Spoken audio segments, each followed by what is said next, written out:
And now your Idaho real estate news.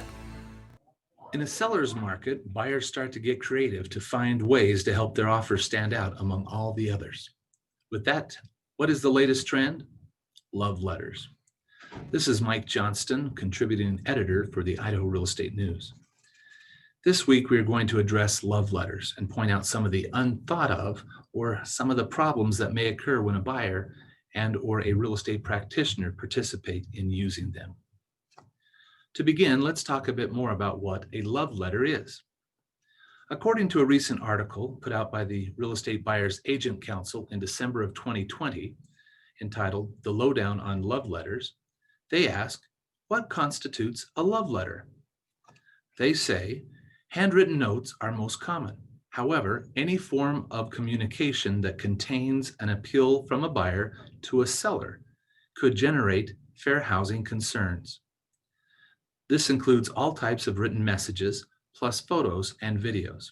And that's on page 6 of TBR December 2020. Why would a letter from a buyer to a seller have fair housing concerns? I look back at a recent transaction that I had where I represented the sellers, and another agent from another office submitted an offer with the attached letter. Now, this is the actual letter, and I just X'd out a few things that are not important to keep it discreet. Dear X and X, our names are X and XX. We have 3 children and a Furby. X, who's 10, X, who's 9, and X, who is 1, and our rescued puppy, X, who's 3. This year gave us a huge trial, but has become a wonderful blessing.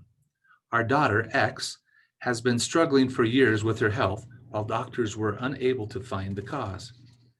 After years of searching for an answer, the doctors finally found a diagnosis. X had to undergo brain surgery a few months back. It was definitely one of the scariest moments of our lives. The recovery has been hard, but X has worked hard and been so brave. We are incredibly blessed that she has mostly recovered and continues to do better every day. Now that X's health has improved, we are ready for our next adventure. X will be helping open the new X in Idaho Falls. We are excited and ready for this fresh start and a new home for our family. The huge yard would be the perfect area for X and the kids to run around and play. We are grateful and excited for this opportunity to get our perfect family home. Sincerely, the X family. So what are your thoughts if you were to receive a letter like this?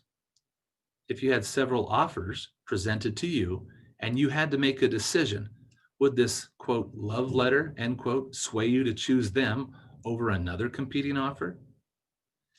As a real estate agent, if you were to receive this letter attached to an offer, would you include it and share it with your sellers or not? Do you have an obligation to pass it on or not? There was a recent poll taken, and it found that 93% of realtors that hold the ABR designation, accredited buyer representative, encourage buyers to write a letter to their seller at least occasionally. This is from ABR Referrals and Networking poll on Facebook in August of 2020. If it is so effective, then why is the National Association of Realtors, NAR, strongly discouraging this practice?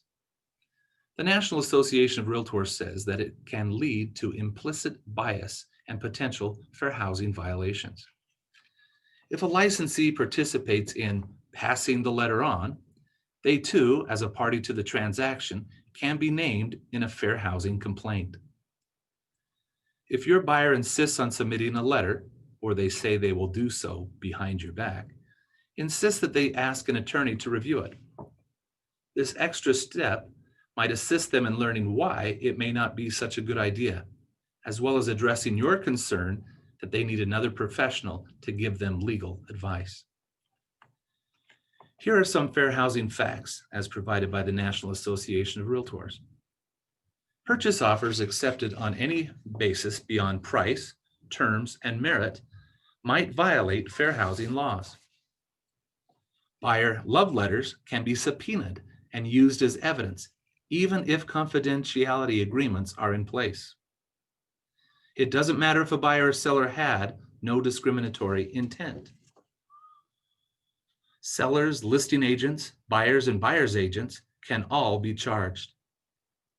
Fair housing penalties for a first violation can be as high as $21,410.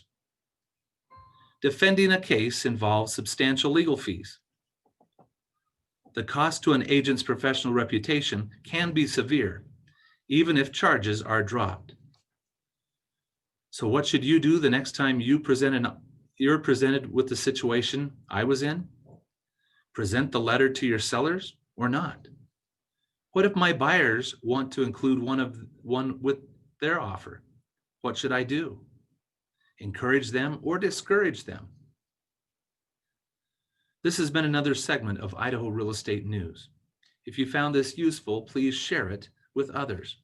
Subscribe by adding us to your Alexa flash briefing or sending us an email to johnston@mykro.com.